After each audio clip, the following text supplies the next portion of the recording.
Libération de Jean Calvin Abea à Oyono, la situation est grave. Mesdames et messieurs, asseyez-vous bien, prenez une gorgée d'eau, parce que ce que nous allons vous raconter va vous donner le vertige. Comme le dit le proverbe. Quand le serpent sort de son trou, même le brave a peur. Et oui. Le professeur Jean Calvin Abea à Oyono, intellectuel respecté et voix critique de notre société, a été emprisonné puis libéré, et derrière ces mots simples se cache un véritable drame national, un thriller politique digne des plus grands scénarios hollywoodiens, mais avec un goût bien camerounais. Ne partez pas, parce que cette affaire n'est pas juste une histoire d'arrestation et de libération. Non, mes amis. C'est un voyage dans un monde de complots, de calculs politiques et de secrets bien gardés, un monde où chaque mouvement, chaque décision, chaque silence peut changer le destin d'un homme et d'un pays. Derrière ces barreaux, il n'y avait pas seulement un professeur.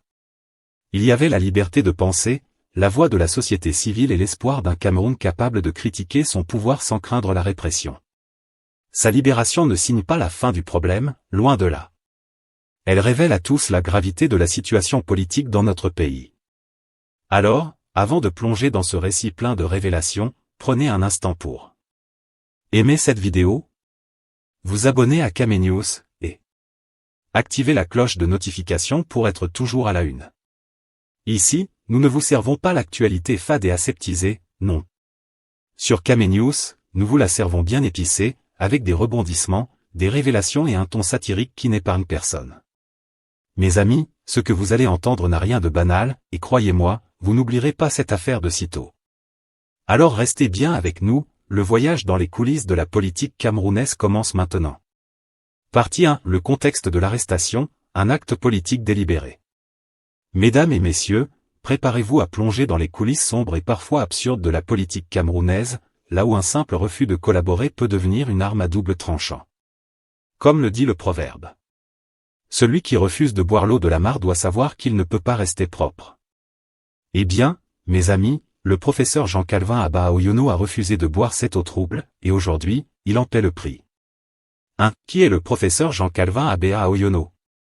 Avant de comprendre pourquoi il a été arrêté, il faut savoir qui est cet homme, et pourquoi il dérange tant le pouvoir.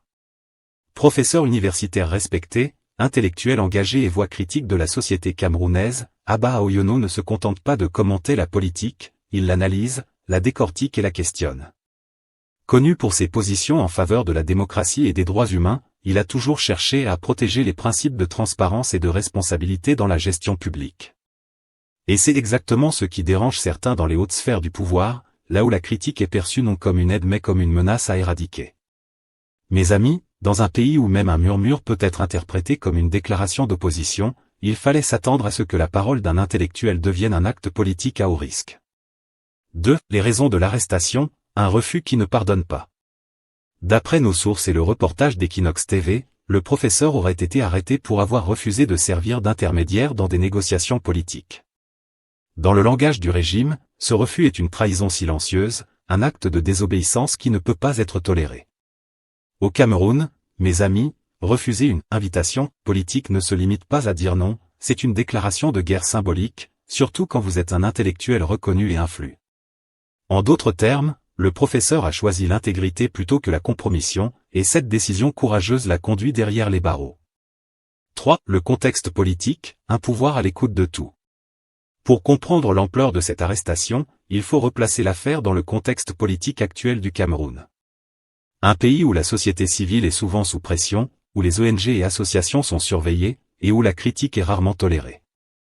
Un climat où chaque décision politique est calculée, où chaque mouvement est observé, et où les intellectuels peuvent devenir des pions involontaires dans des jeux de pouvoir complexes. Et dans ce contexte, un refus de collaborer n'est pas perçu comme une opinion, c'est un acte de défiance qui doit être réprimé pour l'exemple. Bref, mes amis, le Cameroun est devenu un terrain où le simple exercice de la pensée critique peut coûter cher, et où même la réputation et l'expérience d'un professeur ne suffisent pas à vous protéger. 4. Les implications, un avertissement à tous. Mais l'arrestation du professeur Abea à Oyono n'est pas seulement un coup porté à un homme. Elle envoie un message clair à tous les citoyens camerounais. Si un intellectuel respecté peut être emprisonné pour avoir refusé de jouer le jeu du pouvoir, aucun citoyen n'est à l'abri. Si une voix critique peut être réduite au silence, imaginez ce qui peut arriver à ceux qui n'ont pas de statut ou de visibilité. C'est donc un avertissement subtil, mais terriblement efficace. Oser penser par soi-même est désormais un acte risqué. Et dans cette logique, le silence devient la meilleure arme de survie, même si ce silence pèse lourd sur la conscience de tout un peuple. 5. Une analyse satirique, la réalité absurde du pouvoir. Et c'est là que la satire camerounaise entre en scène. Nous avons un pays où refuser d'être un messager du pouvoir équivaut à un crime. Nous avons des citoyens qui observent, qui réfléchissent, mais qui doivent retenir leurs mots sous peine de représailles. Et nous avons un système où la logique politique est souvent inversée, ceux qui défendent la justice et la vérité sont punis, tandis que ceux qui complotent et manipulent prospèrent. Mes amis, c'est cette absurdité que nous dénonçons, que nous analysons et que nous satirisons ici, sur Camenews. Parce que comprendre le Cameroun, c'est aussi comprendre la comédie tragique dans laquelle nous vivons. Interaction avec le public. Et vous, chers spectateurs? Que pensez-vous du contexte dans lequel le professeur a été arrêté? Selon vous, le refus de collaborer avec le pouvoir devrait-il être puni? Écrivez vos avis dans les commentaires, partagez cette vidéo et abonnez-vous à Camenews pour continuer à recevoir nos analyses la réaction de la société civile et sur la politique camerounaise. Mesdames et messieurs, maintenant, préparez-vous, car nous entrons dans la partie où la colère se transforme en action, et parfois en comédie dramatique à la camerounaise. Oui, parce que dans ce pays, même la protestation a sa saveur particulière, un mélange de sérieux et de sarcasme qui ferait rougir n'importe quel dramaturge. 1. Une vague de protestation s'intensifie. Dès l'annonce de l'arrestation du professeur Jean Calvin à Baoyono, le pays a commencé à murmurer, puis à gronder, et enfin à rugir. Des universitaires ont levé la voix, dénonçant une arrestation arbitraire qui bafoue le droit le plus élémentaire, celui de penser librement et de s'exprimer sans crainte.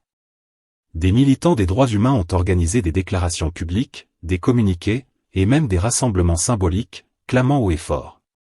La place d'un intellectuel comme le professeur Abba Oyono n'est pas dans une prison. Et derrière ces mots, mes amis, il y a un mélange d'indignation, de peur et d'incrédulité. Parce que, convenons-en, au Cameroun, il faut parfois avoir le sens de l'humour pour survivre à la politique. 2. Les universitaires face à un pouvoir muscle. Imaginez la scène, des professeurs en blouse blanche, habitués aux amphithéâtres, sont soudain propulsés dans l'arène politique, contraints de parler comme des militants de terrain, et de dénoncer un pouvoir qui ne tolère ni critique ni réflexion indépendante. Certains s'expriment avec courage, brandissant leur diplôme et leur légitimité morale. D'autres, eh bien, ils se demandent s'ils ont bien fermé la porte derrière eux en sortant de chez eux, car au Cameroun, même la réflexion peut être suspecte. Cette tension, mes amis, révèle une vérité simple mais effrayante, la société civile est toujours en équilibre instable, prête à basculer entre action et autocensure. 3. Les militants des droits humains, entre colère et prudence. Et que dire des militants des droits humains? Ils dénoncent l'injustice, appellent à la libération immédiate, et multiplient les communiqués. Mais derrière cette façade de combativité, une inquiétude sourde persiste. Faut-il trop en dire et risquer des représailles? Peut-on organiser des manifestations sans finir par se retrouver accusé des atteintes à la sécurité de l'État? Et surtout, qui peut garantir que le pouvoir ne va pas utiliser cette mobilisation pour justifier de nouvelles arrestations ou intimidations? Vous voyez le paradoxe, mes amis, plus on proteste, plus on attire l'attention, et parfois l'œil du cyclone politique. 4. Un message clair à tous les citoyens. Cette mobilisation ne concerne pas seulement le professeur Abba Oyono. Elle envoie un signal à chaque citoyen camerounais. Si un intellectuel reconnu peut être emprisonné pour avoir refusé d'être un intermédiaire politique, alors chacun doit réfléchir avant de parler. La protestation devient un acte courageux mais risqué, et chaque geste de solidarité est un pari sur sa propre sécurité. Et c'est exactement là que la satire camerounaise entre en jeu, nous sommes tous acteurs dans une pièce où l'absurde et le tragique se mélangent, où la logique politique est souvent inversée et où la prudence devient un art de vivre. 5. Une mobilisation qui révèle les faiblesses du système. Mais derrière cette indignation, il y a une autre réalité, plus sombre. Les protestations montrent la vigueur de la société civile, mais aussi sa fragilité. Les universitaires et militants doivent composer avec un système qui peut réprimer, intimider et manipuler. Et cette fragilité, mes amis, c'est exactement ce qui maintient le pouvoir en position de force, malgré toutes les protestations et déclarations indignées. Bref, mes chers spectateurs, cette vague de colère est comme un feu de brousse, elle éclaire les injustices mais ne peut pas toujours les consumer entièrement, surtout quand le vent du pouvoir souffle fort et dans la mauvaise direction. Interaction avec le public. Et vous, chers amis? Que pensez-vous de cette mobilisation des universitaires et des militants? Selon vous, la société civile peut-elle continuer à résister face à l'intimidation? Écrivez vos avis dans les commentaires, partagez cette vidéo et abonnez-vous à Kamé News pour ne rien rater de nos enquêtes et analyses satiriques sur la politique camerounaise. Parce qu'ici, mes amis, nous ne faisons pas que raconter l'histoire, nous la décryptons, la commentons et la satirisons pour que chacun comprenne les enjeux politiques derrière l'arrestation. Mesdames et messieurs, accrochez-vous, parce que maintenant nous entrons dans le véritable labyrinthe politique. Ici, on ne parle plus de simples arrestations arbitraires. Non, là, on parle de calculs, de stratégies et de messages destinés à toute la classe politique camerounaise et à la société civile. Un signal clair du pouvoir. L'arrestation du professeur Jean-Calvin Abba Oyono n'est pas tombée du ciel. Non, mes amis. C'est un signal soigneusement envoyé. Qui ose critiquer, interroger ou questionner le pouvoir, doit être prêt à en payer le prix. Le professeur n'a pas été arrêté pour une faute civile, ni pour un délit imaginaire. Non. Il a été arrêté pour avoir refusé de jouer le jeu que le pouvoir avait prévu pour lui. Refuser de servir d'intermédiaire dans des négociations politiques douteuses? Voilà un acte qui dans le langage du régime se traduit par « crime de réflexion autonome ». Imaginez un instant, un pays où penser pour soi-même est devenu suspect, où la liberté intellectuelle est une zone minée, et où le silence devient une obligation pour survivre. Bienvenue au Cameroun, mes amis. 2. La menace pour la société civile. Le professeur Abba Oyono ne représente pas seulement un individu, il symbolise la société civile camerounaise, cette entité fragile mais essentielle qui ose poser des questions, dénoncer les abus, et proposer des alternatives. Son arrestation envoie un message à tous ceux qui osent encore. Vous voulez parler? Réfléchissez bien avant, sinon la cellule vous attend. Vous voulez analyser les politiques du régime? Soyez prêts à disparaître des radars officiels. Et derrière ces messages, il y a une peur palpable, qui s'installe dans les esprits des universitaires et des militants. Même les voix modérées hésitent désormais à se manifester. Parce que dans ce contexte, la prudence devient la règle, et le courage, un luxe dangereux. 3. Un contexte politique tendu. Pour comprendre la portée de cette arrestation, il faut se replacer dans le contexte politique camerounais actuel. Le pays traverse une période où le pouvoir est nerveux, surveillant chaque critique, chaque initiative indépendante. La société civile et les universitaires, habituellement un contrepoids crucial, sont sous pression constante. Les voix dissidentes ou indépendantes, comme celle du professeur, sont perçues comme une menace pour la stabilité du régime, même si elles ne représentent aucune force armée, aucun parti politique structuré. En résumé, mes amis, ce n'est pas juste une arrestation, c'est un avertissement pour tous ceux qui croient encore que la critique intellectuelle est possible au Cameroun. 4. La dimension symbolique de l'arrestation. Et ce qui rend cette affaire encore plus dramatique, c'est sa dimension symbolique. Un professeur, un intellectuel, une figure respectée, derrière les barreaux, juste pour avoir refusé de devenir un pion politique. Un message envoyé aux citoyens, ne remettez pas en cause, ne contestez pas, ne pensez pas trop fort. Une leçon sur le rapport de force, le pouvoir a toujours le dernier mot, même sur la raison et l'éthique. Et tout ceci, mes amis, se déroule dans un pays où la société civile tente encore de respirer, de parler et d'exister, parfois avec courage, souvent avec prudence. 5. Les conséquences politiques directes. Enfin, parlons de ce que cette arrestation provoque immédiatement dans l'arène politique. Les alliances entre universitaires, militants et acteurs de la société civile sont désormais plus fragiles et plus prudentes. Les militants hésitent à participer à des consultations publiques ou à des débats. Les journalistes indépendants sont encore plus sur le qui-vive, car ils savent que couvrir ou analyser une telle affaire peut les mettre en danger. Bref, ce n'est pas seulement un intellectuel qui est emprisonné, mes amis, c'est l'esprit critique du pays qui reçoit un coup sec, un avertissement qui pèse sur chaque citoyen qui ose poser des questions gênantes. Interaction avec le public. Et vous, chers spectateurs? Que pensez-vous de cette stratégie de musellement des intellectuels? Jusqu'où la société civile peut-elle résister sans être intimidée?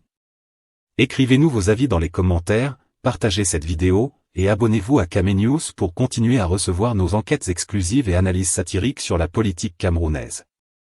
Partie 4. Les conséquences et le danger d'un silence forcé. Mesdames et messieurs, attachez vos ceintures, parce que nous entrons maintenant dans le cœur sombre de l'affaire, là où les conséquences ne se mesurent pas seulement en jours ou en semaines, mais en décennies pour la conscience citoyenne du Cameroun. L'arrestation du professeur Jean Calvin à Baha-Oyono n'est pas un simple acte isolé, comme certains voudraient vous le faire croire. Non. C'est un signal politique, un avertissement que même le murmure d'une opinion libre peut devenir un bruit assourdissant dans le régime. Et quand le régime décide que ce bruit est trop fort, eh bien, il faut l'étouffer à la source, même si cette source est un intellectuel respecté. 1. Une société civile sous tension. Regardez autour de vous, les enseignants, les universitaires, les militants des droits humains, et même certains journalistes, tous retiennent leur souffle. Pourquoi ? Parce qu'ils savent que l'espace pour critiquer ou questionner se rétrécit de jour en jour. Au Cameroun, mes amis, critiquer n'est pas seulement un droit, c'est un sport de haut risque, un sport où les règles ne sont pas écrites et où l'arbitre peut changer de camp à tout moment. Et là, le professeur à Baha-Oyono est devenu la dernière victime visible, mais combien d'autres, moins médiatisés, sont passés sous silence. La conséquence immédiate, la peur. Une peur subtile, insidieuse, qui pousse chacun à réfléchir avant de parler, à calculer avant de critiquer, et parfois, à se taire complètement. Et le silence, mes chers spectateurs, n'est jamais un signe de paix, c'est un signe que la démocratie est en danger. 2. La fragilité de la liberté d'expression. Imaginez un instant, un pays où même un professeur, un intellectuel, un citoyen engagé, peut être arrêté pour avoir refusé de servir de messager ou de médiateur pour le pouvoir. C'est exactement ce qui se passe. Et derrière cette arrestation, il y a un message clair et sans détour. Si vous parlez, si vous osez analyser, si vous osez penser par vous-même, vous risquez la prison. Pour le citoyen ordinaire, c'est un avertissement qui résonne fort, mieux vaut se taire, mieux vaut suivre le courant, mieux vaut ne pas poser de questions gênantes, même si ces questions sont justes. Et là, mes amis, on touche à un autre problème, la jeunesse camerounaise. Si les professeurs et intellectuels sont muselés, qui transmettra aux jeunes l'esprit critique nécessaire pour comprendre et améliorer le pays? Qui les préparera à poser des questions, à remettre en cause les abus, à défendre les droits humains? 3. Le risque d'un climat d'intimidation. Mais ce n'est pas tout. L'arrestation d'Baha-Oyono ne concerne pas seulement la liberté d'expression ou le milieu académique. Elle touche toute la société civile. Quand le message est clair pour tous, celui qui parle trop fort peut être emprisonné, que se passe-t-il? Les organisations de défense des droits humains deviennent prudentes. Les ONG locales hésitent à publier des rapports critiques. Les universitaires réfléchissent à 2 fois avant de prendre la parole. Et à la fin, ce que nous obtenons, mes amis, c'est un pays où l'intimidation devient la norme, où la prudence remplace le courage, et où le silence collectif n'est pas un choix mais une contrainte. 4. Un impact régional et international. Et le drame ne s'arrête pas aux frontières camerounaises. La région regarde, les voisins observent, et les puissances internationales prennent note. Si le Cameroun muselle ses intellectuels, verrouille sa société civile et intimide ses citoyens, que devient le pilier supposé de stabilité en Afrique centrale? Certains analystes internationaux commencent à murmurer que l'instabilité politique et l'affaiblissement des voix critiques au Cameroun peuvent créer un effet domino, affectant les pays voisins. Les tensions ethniques, les crises politiques et la fragilité économique, tout peut être exacerbé par le climat de peur instauré par ce type d'arrestation. 5. Le message à ne pas ignorer. Mesdames et messieurs, la leçon est simple, ce n'est pas seulement un professeur qui est visé, c'est l'idée même de citoyenneté responsable. La démocratie, l'esprit critique, le droit de poser des questions et de dénoncer les abus, tout cela devient un luxe dangereux dans un système où le silence est valorisé et la parole indépendante punie. Alors, la question que nous devons tous nous poser aujourd'hui est: jusqu'où le Cameroun peut-il aller dans cette logique de musellement avant que le pays ne paie le prix fort? Interaction avec le public. Et vous, chers spectateurs? Que pensez-vous de cette arrestation? Est-ce que le silence forcé est la seule manière de survivre dans notre pays? Écrivez vos avis dans les commentaires, partagez cette vidéo avec vos proches, et surtout abonnez-vous à Camé News et activez la cloche pour continuer à recevoir nos enquêtes et analyses exclusives. Parce qu'ici, mes amis, nous ne faisons pas que raconter l'actualité, nous l'analysions, nous la décryptons et nous la satirisons, pour que chaque citoyen camerounais comprenne ce qui se joue vraiment derrière les murs du pouvoir. Conclusion: une question pour vous, le public. Alors, mes chers spectateurs, Que pensez-vous de cette arrestation? La société civile pourra-t-elle continuer à exister au Cameroun sans se compromettre ou se mettre en danger? Écrivez-nous vos avis dans les commentaires, partagez cette vidéo, et surtout, abonnez-vous à Camé News pour ne jamais manquer nos enquêtes et analyses exclusives. Parce qu'ici, mes amis, nous ne faisons pas de la télévision pour distraire. Nous révélons, nous analysons, nous critiquons, et nourrions parfois de l'absurde de la politique camerounaise, avec sérieux et courage.